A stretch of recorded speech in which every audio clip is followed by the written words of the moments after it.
Breaking news చూస్తున్నాం. Israel Hamas యుద్ధంలో ఒక కీలక పరిణామం చోటు చేసుకుంది. కాల్పుల విరమణకు ఇజ్రాయెల్ ఒప్పుకున్నట్లుగా తెలుస్తోంది. వైట్ హౌస్లో భేటీ తర్వాత ట్రంప్ నెతన్యాహు కలిసి అధికారికంగా ఈ విషయాన్ని ప్రకటించారు. ట్రంప్ 21 సూత్రాల శాంతి ఫార్ములాకు ఇజ్రాయెల్ అంగీకారం తెలిపినట్లుగా తెలుస్తోంది. హమాస్పై సీజ్ ఫైర్కు షరతులు పెట్టారు నెతన్యాహు. బందీలను విడిచిపెడితేనే యుద్ధం ఆపుతానంటూ కండిషన్ పెట్టారు. 72 గంటల్లో విడుదల చేయకుంటే కాల్పుల విరమణ ఉండదంటూ నెతన్యాహు చెప్పారు. హమాస్ ఆయుధాలను వదిలేయాలంటూ ఇజ్రాయెల్ కోరింది. అలాగే ఖతార్పై దాడికి క్షమాపణలు చెప్పారు నెతన్యాహు.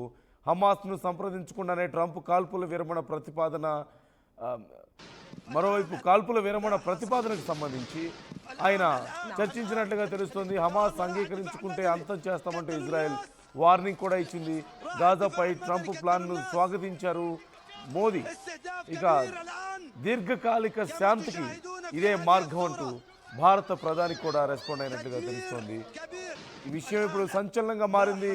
ఇజ్రాయెల్ ఒక శాంతి ఒప్పందానికి ఒప్పుకోవడం అనేది చాలా కీలకమైనటువంటి పరిణామంగా మనం చూడొచ్చు. ఇజ్రాయెల్ హమాస్ మీద ఇక నేను దాడులకు పాల్పడను అంటూ ఒక శాంతి ఒప్పందానికి రావడం అసలు ఎందుకు వచ్చింది, ఎందుకు ఇలా ఒప్పుకుంది? ఇజ్రాయెల్ ఇప్పుడు ఒక రకంగా చెప్పాలంటే వార్ మాంగర్గా తయారైంది. ఎవరి మీద పడితే వాళ్ళ మీద దాడులు చేస్తుంది. ఇప్పుడు కొత్తగా పాకిస్తాన్తో కూడా గిల్లి కజ్జాలు పెట్టుకున్నటువంటి పరిస్థితి మనకు కనిపిస్తుంది. సో ఈ నేపథ్యంలో ఏం జరుగుతుంది అనే ప్రశ్న వచ్చినప్పుడు ఖచ్చితంగా గతంలో ఖతార్ మీద దాడి చేసిన సందర్భంలో ట్రంప్ కొంత హెచ్చరించారు. ఖతార్ మీద దాడి చేస్తే ఒప్పుకోనని చెప్పేసి హెచ్చరించినటువంటి పరిస్థితి. వీటన్నిటికంటే అతి ముఖ్యమైనటువంటి కారణం ఓవైపు ఇరాన్ మీద దాడి చేయడం, తర్వాత మన పాకిస్తాన్ మీద దాడి చేయడం, ఇంకోవైపు హమాస్ మీద ఎప్పటి నుంచో దాడులు కొనసాగుతున్న నేపథ్యంలో ముస్లిం కంట్రీస్ అన్నీ ఏకమవుతున్నటువంటి పరిస్థితి కనిపిస్తుంది. ఖతార్ మీద కూడా దాడి చేశారు. సో ఓవైపు సౌదీ పాకిస్తాన్తో కొన్ని కనెక్షన్స్ ఉన్న నేపథ్యంలో, బిజినెస్ ట్రాన్సాక్షన్స్ అలాగే రక్షణ ఒప్పందాలు ఉన్న నేపథ్యంలో వరుసగా ముస్లిం దేశాలన్నీ కూడా ఏకమవుతున్నటువంటి పరిస్థితి మనకు కనిపిస్తోంది. ఈ నేపథ్యంలోనే ఇక ఇజ్రాయెల్ కూడా కొంత వెనక్కి తగ్గాల్సిన అవసరం వచ్చిందని భావించినట్లుగా చూడవచ్చు మనం. భయంతో కొంత భయం అయితే ఉంది ఖచ్చితంగా ఇంటర్నల్గా. అట్ ది సేమ్ టైం ఇక ట్రంప్ కూడా ఈ విషయంలో కొంత ఇనిషియేషన్ తీసుకున్నారు అంటూ తెలుస్తోంది. సో రెండు రకాలుగాను ఇది ఖచ్చితంగా ఇజ్రాయెల్ని వెనక్కి తగ్గడానికి ఒప్పించినట్లు కనిపిస్తోంది. ఓవైపు ముస్లిం కంట్రీస్ అన్నీ ఏకమవుతున్నాయి. ఇప్పుడు అరబ్ కంట్రీస్ అన్నీ ఏకమవుతున్నటువంటి పరిస్థితుల్లో ఇక తనకి శత్రువుల సంఖ్య పెరుగుతోంది అని ఇజ్రాయెల్ భావిస్తోంది. ఈ నేపథ్యంలో ఒక భయం కొంత ఉండడం, మరోవైపు సొంత దేశంలోనూ వ్యతిరేకత ఉండడం, బయట దేశాల నుంచి ఇంత పెద్ద ఎత్తున ఇన్ని దేశాలు వ్యతిరేకత వ్యక్తం చేస్తున్న తరుణంలో ఇక ఏం చేయాలో అర్థం కాని పరిస్థితి. ఈ నేపథ్యంలో ఎలాగో ట్రంప్కి సంబంధించి ఒక ఇనిషియేషన్ ఉంది కాబట్టి, ట్రంప్ ఎలాగో శాంతికి నేను ఒప్పిస్తున్నానని చెప్పేసి ఏదో చర్చలు జరుపుతున్నారు కాబట్టి ఇక ట్రంప్ మాట మేము వింటున్నామని ట్రంప్కి కొంత క్రెడిట్ ఇచ్చే ప్రయత్నం చేయడం, అట్ ది సేమ్ టైం వాళ్ళ భయాన్ని కప్పిపుచ్చుకొని ఇలా శాంతి ఒప్పందాలకు ఒప్పుకున్నట్లుగా మాట్లాడడం, ఒప్పుకుంటూనే హమాస్ కనుక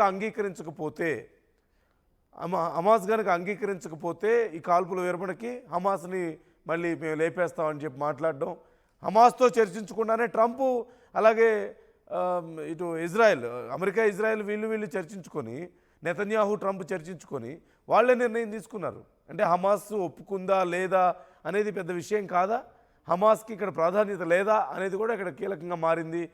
ఈ అంశానికి సంబంధించి అసలు ఎవరు ఏమన్నారు అనేది ఒకసారి చూద్దాం.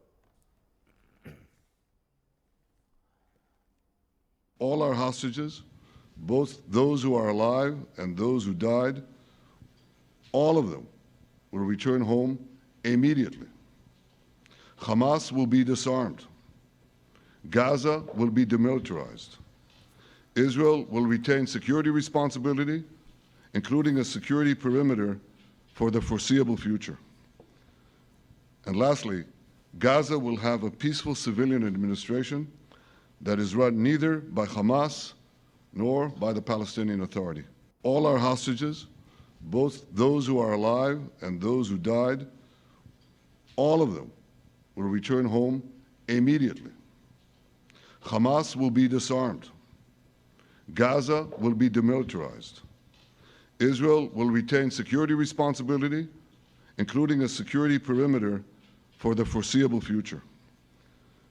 And lastly, Gaza will have a peaceful civilian administration that is run neither by Hamas మనం చూస్తున్నాం ఫస్ట్ హమాస్ ఆయుధాలను వదిలేయాలి అని చెప్తున్నారు. అలాగే ఇజ్రాయెల్కి సంబంధించినటువంటి సైనికులు కానీ పౌరులు కానీ బందీలుగా ఉన్న వాళ్ళు వెంటనే తిరిగి రావాలి అని చెప్తున్నటువంటి పరిస్థితి కనిపిస్తుంది.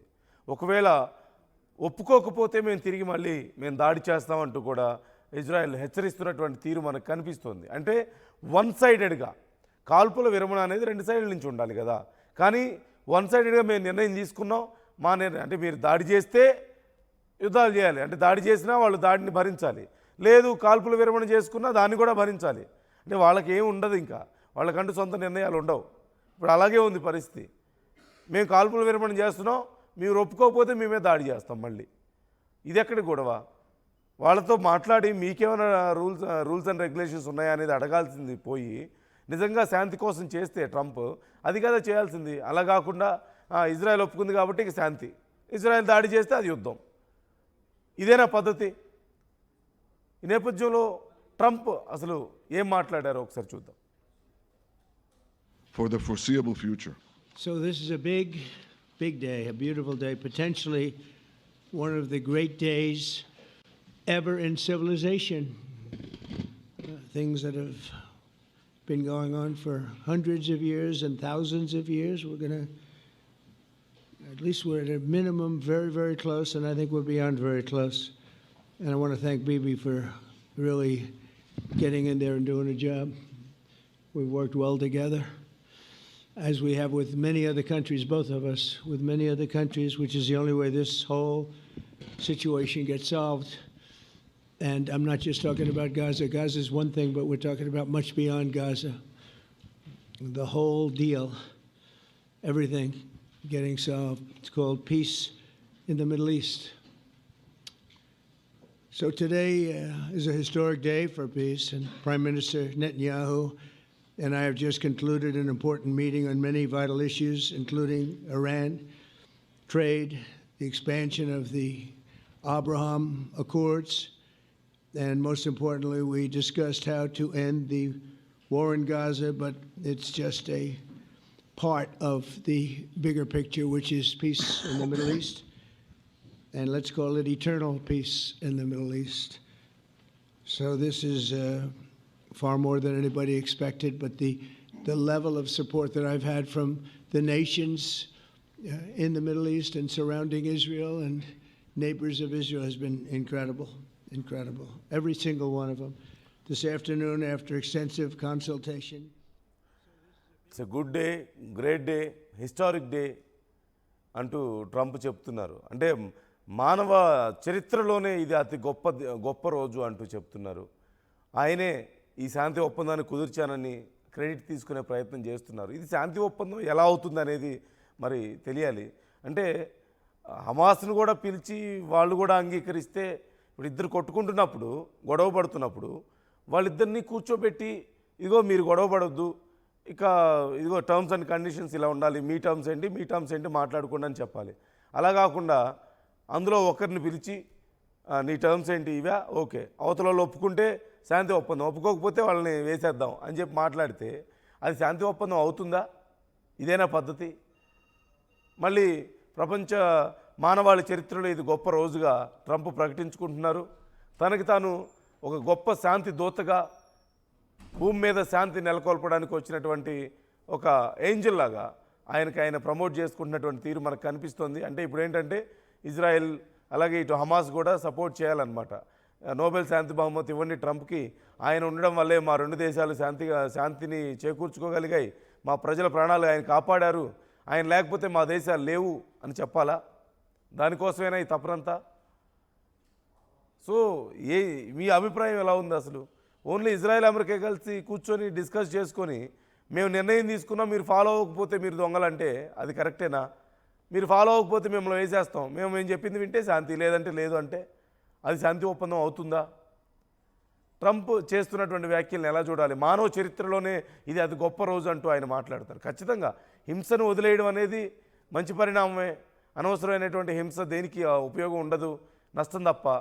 వదిలేయడం మంచి పరిణామమే, కానీ దాంట్లో ఒక న్యాయం అనేది ఉండాలి కదా, ఒక పద్ధతి అనేది ఉండాలి కదా. సో మీ అభిప్రాయాలు ఎలా ఉన్నాయి ఈ విషయంలో? మీ అభిప్రాయాలు కూడా మాతో పంచుకోండి, కామెంట్ చేయండి.